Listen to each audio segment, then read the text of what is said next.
میرا شوہر اتنی محنت کرتا ہے, کماتا ہے, برکت نہیں ہوتی. برکت کیوں ہوگی؟ بے برکتی تو تیری وجہ سے ہے. تو نے سر کا دوپٹہ گلے میں لٹکایا تو اس وقت تیرے گھر میں برکت ہوگی کیسے؟ اور سن لو, آپ تعویذ کے انبار گھر میں لگا لو, کبھی برکت نہیں ہو سکتی, کیونکہ نحوست تو تمہارے کھلے سر کی وجہ سے ہے.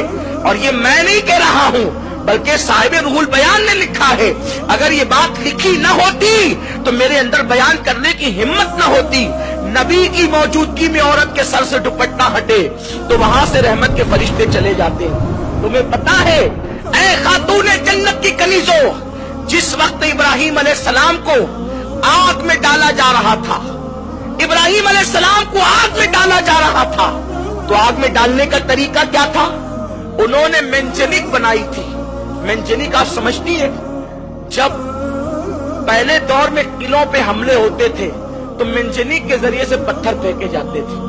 انہوں نے منجنیق بنائی تھی. منجنیق وہ تھی کہ آگے ایک پائپ رہتا تھا اور ایک رسہ رہتا تھا. رسہ کھینچ کر کے چھوڑتے تھے تو وہ جا کے پائپ کو لگتا تھا, اور پائپ کے اوپر جو پتھر ہوتا تھا وہ جا کر کے قلعوں کو لگتا تھا. تو سب سے پہلے منجنیق بنی ابراہیم علیہ السلام کے لیے, کیونکہ انہوں نے اتنی بڑی آگ کا علاوہ تیار کیا کہ وہ آگ کے قریب کوئی جا نہیں سکتا تھا. تو ابراہیم علیہ السلام کو ڈالے کیسے؟ تو انہوں نے منجنیق بنائی. تو منجنیق بنا کر کے وہ کئی دنوں سے پریکٹس کر رہے تھے. اس طرح رسہ کھینچیں گے, چھوٹے گا تو ابراہیم کی پیٹھ کو جا کے لگے گا, پھر ابراہیم جو ہے وہ آگ میں چلا جائے گا. لیکن جس وقت ابراہیم علیہ السلام کا کرتا اتار کر ان لوگوں نے منجنیق پر ابراہیم علیہ السلام کو بٹھایا اور رسہ کھینچا, تو اب رسہ ان سے کھینچاتا نہیں تھا. کیوں نہیں کھینچاتا تھا؟ اس لیے کہ فرشتے رو کر کہتے, اللہ تیرا ابراہیم تیرا نام لیوا, اب وہ آگ میں ڈال دیا جائے گا, ہم اس کی مدد کے لیے جانا چاہتے ہیں. تو فرشتے مدد کے لیے آ گئے. ادھر سے نمرود والے رسہ کھینچتے, ادھر سے فرشتے رسہ کھینچتے. تو فرشتوں کی طاقت کے سامنے نمرودی ناکام رہے, تو وہ رسہ کھینچ نہیں پا رہے تھے. اب وہ حیران ہو گئے, کئی دنوں سے ہم پریکٹس کر رہے ہیں, کئی دنوں سے مشق کر رہے ہیں رسہ کھینچنے کی, ابھی تھوڑی دیر پہلے تک کہ رسہ کھینچ رہا تھا آسانی سے, اب نہیں کھینچتا. اس وقت ایک بڈھا سر پہ کمبل ڈال کر آیا اور اس بڈھے نے کہا کہ رسہ کیوں نہیں کھینچتا؟ ان لوگوں نے کہا, اے بزرگ پتہ نہیں کیوں نہیں کھینچتا. تو اس وقت اس بڈھے نے کہا, ایک کام کرو, 10-12 عورتوں کو بلا کر کے لاؤ.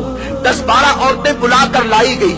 اس وقت اس نے کہا, نمرودی اس عورتوں سے اس بڈھے نے کہا, اپنے سر سے دوپٹہ ہٹا لو اور اپنے گلے میں لٹکا لو.